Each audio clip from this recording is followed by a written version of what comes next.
Hello friends, welcome to my channel Sonia Hindi club. आज हम कुंवर नारायण जी की दूसरी कविता बात सीधी थी पर का सार देखेंगे। बात सीधी थी पर कविता में कुंवर नारायण ने यह स्पष्ट किया है कि जब भी कवि कोई रचना करने लगता है तो उसे अपनी बात को सहज भाव से कह देना चाहिए, न कि तर्क जाल में उलझाकर अपनी बात को उलझा देना चाहिए। आडंबरपूर्ण शब्दावली से युक्त रचना कभी भी प्रभावशील तथा प्रशंसनीय नहीं होती। इसके लिए कवि ने पेच का उदाहरण दिया है।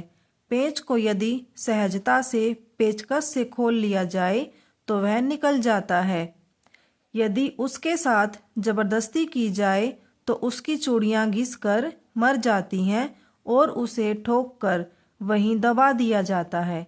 इसी प्रकार से अपनी अभिव्यक्ति में यदि कवि सहज भाषा का प्रयोग नहीं करता तो उसकी रचना प्रभाव उत्पादक नहीं बन पाती। सही बात को सही शब्दों के माध्यम से कहने से ही रचना प्रभावशाली बनती है।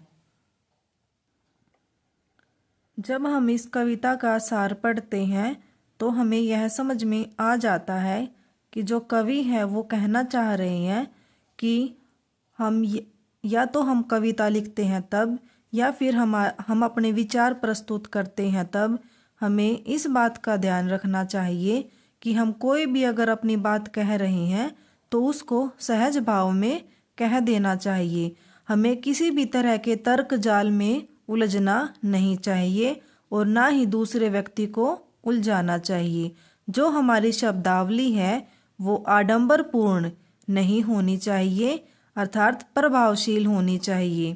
इसके साथ साथ कुंवर नारायण जी ने एक पेच का उदाहरण लिया है कि जिस तरह से एक पेच को सहजता के साथ पेचकस से ही खोला जा सकता है, और यदि हम उसको जबरदस्ती खोलने की कोशिश करते हैं तो जो उसकी चूड़ियां हैं वो घिसकर मर जाती है, फिर उसको वहीं पर ठोक कर दबाया जाता है। उसी प्रकार यदि हम अपनी कोई बात कह रहे हैं तो उसका भी एक तरीका, एक सूलियत होनी चाहिए, नहीं तो उसका कोई भी अर्थ नहीं होता। उम्मीद करती हूँ आपको इस कविता का सार समझ में आया होगा।